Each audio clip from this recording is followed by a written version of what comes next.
मित्रांनो पुन्हा एकदा स्वागत आहे ते म्हणजे आपल्या छोट्याशा यूट्यूब चॅनलवरती. तर मित्रांनो आज आपण जाणार आहेत शहापूरला काय करण्यासाठी ते म्हणजे एका मित्राने आपल्याला इन्व्हाइट केलेलं आहे लग्नात. तर त्यासाठी आपण जात आहेत. तर आपली गाडी तर अजून झालेली नाही, त्यामुळे आपण हे बघा राजेश भाईची गाडी घेऊन चाललेलो आहेत अशा प्रकारे. आणि मित्रांनो आता आपल्याला जायचं आहे भरपूर लांब, म्हणजे जवळजवळ शहापूरला जायचं आहे ना, त्याच्यामुळे आम्ही गाडी पण एकदम चकाकवली, जरा थोडीशी धुवून घेऊन घेतलं आहे. आणि जास्त नाही, थोडीशी धुवून घेतली म्हणजे जरा बरोबर उद्या परत धुवायला लागेल, कारण की उद्या गाडीत रिटर्न करायला लागेल ना. जरा त्याला गाडी म्हणजे सांगितलं त्याने का गाडी एकदम धुवून पाहिजे असं, म्हणजे कारण की तिकडे जरा बरोबर गाडी धुवत नाही ना. आपले मोखाडे जरा तो एकदम आहे तो जरा चांगला धुवतो, त्याच्यामुळं मग आम्ही इकडेच गाडी धुवायला टाकतो कधी पण. आणि आज मग आम्ही जशी बरोबर साफ करून घेतलं आहे. तर आता चला आता फायनली आपण निघणार आहेत, आणि निघाल्यानंतर मग पुढे बघत राहा, खूप मजा येणार आहे आज ब्लॉगमध्ये. हां फायनली आता आपण बसलेलो आहेत, म्हणजे आम्ही कमीच जण आहेत, फक्त 1 2 3 आम्ही 4च जण आहेत. पण ह्या कार्टूनांना इथं सोडायचं ह्या डुकरांना, आमचे बघीने काय रे भाऊ बहिणे नाही माझीच आहे, माझीच घातलंय शँडलच सैलेश भाईची भुललंय गवसाय लावायला आहे. आणि मित्रांनो तिथं लग्न घेऊन आणि लगेच शहापूरला आपल्याला जायचं आहे. हां तर मित्रांनो आता आपण निघालेलो आहोत फायनली लग्नासाठी. बघा पुढे लोकेशन कसं आहे, अजून आपल्याला भरपूर लांब जायचं आहे. मला बिचारा बसवाला आला आहे, कारण की बसवाल्यांची लाईट आहे चांगली नाही राहत, काही नाही, बरोबर का नाही. चला निघूया मस्तपैकी. हे बघा मित्रांनो आता आम्ही फायनली म्हणजे कसाऱ्याच्या पुढे जो आपला म्हणजे ब्रिज लागतो समृद्धी हायवे, हे बघा इथून म्हणजे असं आम्ही गाड्या बघतो ना, तर मला तसं वाटतं जसा कसाला इथं गेम चालू आहे. तुम्हाला दाखवतो. हां खतरनाक म्हणजे डेंजर काम आहे, जसं का गाड्या येतात ना असं वाटतं काय जसं का गेमच चालू आहे. हे बघा आता इकडे आम्ही उभे आहेत, फोन जरा नीट पकडतो नाही तर तरी आता जरा गाड्या कमी आहेत, ते मागं खूप गाड्या होत्या. प्रत्येक गाडी बघा स्पीडने प्रत्येक गाडी चालते. एक पण गाडी तुम्हाला अशी दिसणार नाही का. हे बघा आता इकडून पण 2 आल्या, त्या पण किती स्पीडने चालल्यात बघा. बघा कशा स्पीडने चालल्यात. हां बघू शकता मित्रांनो अशा प्रकारे इकडे आहे सुकून. आणि आमची पण गाडी आहे, पण आम्ही इकडे लावलेली आहे. आमची गाडी म्हणजे ती आपली नाही आहे, राजेश भाईची गाडी आहे. खतरनाक ना. हां लाईट सगळे रस्त्याला लाईट आहेत हरी ना समृद्धी. अशा प्रकारे काही आहे इकडचा हायवे.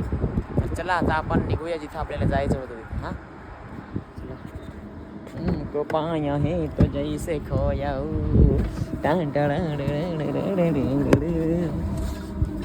राजेश भाईकडे कोणची गाडी माहिती आहे काय, किया. ये देखो गाइस किया. तर चला आता निघूया, बाय.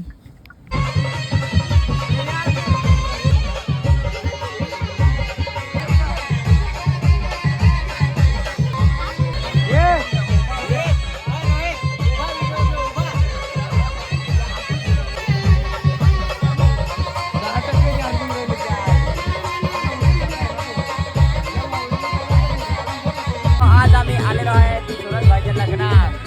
घराचा सोपा आहे. बेस्ट वाटला का तुला आलो तर यूट्यूबसाठी व्हिडिओ काढा घेतला आहे. थँक्स आम्हाला इन्व्हाइट केल्याबद्दल खूप आभार आहे. गर्दी पण बघू शकता त्याच्यात खूप आहे. थँक्यू सचिन दा, तू आला आमच्या हल्दीला. मला वाटलं काय यार. येशील, पण मी तुला एक शब्द दिला आणि तू लगेच आला.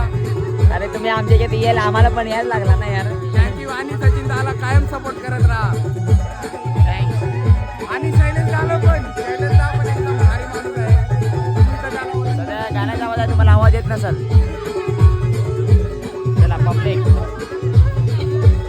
तिला घे. ताई आहे. ती माझी छोटी बहीण आहे सचिन. हा काय हे आणलं घे. चला आपण आलेलो होतो माहीत ना सूरज भाईच्या लग्नात. तर सूरज भाईच्या लग्नात खूपच मजा आलेली आहे. आणि थँक्स सूरज भाई थँक्यू सचिन इन्व्हाइट केल्याबद्दल आम्हाला. आणि त्याचबरोबर सगळे जे गावकरी आहेत आपले खूप सपोर्ट केलेला आहे. सगळ्या गावाने खूप प्रेम दिलं. खूप म्हणजे तुमच्या गावात येऊन आम्हाला खूप छान वाटलं. आम्ही जवळजवळ आता माहीत नाही किती किलोमीटर आलेलो आहेत, परंतु 70-80 काही जास्त 100 तरी झाला असेल ना, 100 किलोमीटर तरी लांब आलेलो असतील. पण पाहिजे तेवढा आम्हाला प्रेम भेटलेला आहे. थँक्स. असंच आमच्यावर तुमचा सदैव आशीर्वाद राहू द्या आणि असेच आम्हाला सपोर्ट करत राहा. Thank you L public. आणि मी आलेलो होतो मित्रांनो डोळखाम म्हणजे शहापूर तालुक्यामध्ये डोळखाम 5 घर या गावामध्ये आलेलो. खूप खूप प्रेम भेटला. अजून एकदा सांगतो सगळ्यांचा मनापासून आभारी आहे. Thank you so much. तर चला आता मी निघत आहे घरी. बाय बाय सगळ्यांना बाय. फायनली मित्रांनो आता आपण आहेत पेट्रोल पंपवर आणि त्याचबरोबर आता आपण गाडीची टाकी फुल करणार आहेत, कारण की आपण एवढे लांब आलेलो आहे बरोबर का नाही. अजून आपल्याला घरी पण पोहोचायचं आहे. तर पटापट आता पेट्रोल आम्ही इथं टाकायला घेतलं आहे पंपावर. बघू शकता मित्रांनो टाकी आता जवळजवळ तरी 3-3.5 हजाराचा बसेल असं वाटायला लागलं आहे. पंपावर असा पंप पाहिजे बघा. इकडे गर्दी नाही काही नाही. आपल्या इकडे सारा नुसती कट दिवसाची बरोबर ना का नाही. वैताग येतो ना नुसता. झाला 2464-65 रुपयाचा म्हणजे 2,000-2,500चा बसला. 2,500मध्ये टाकी फुल झाली मित्रांनो. तर आता आपण निघणार आहेत घरी.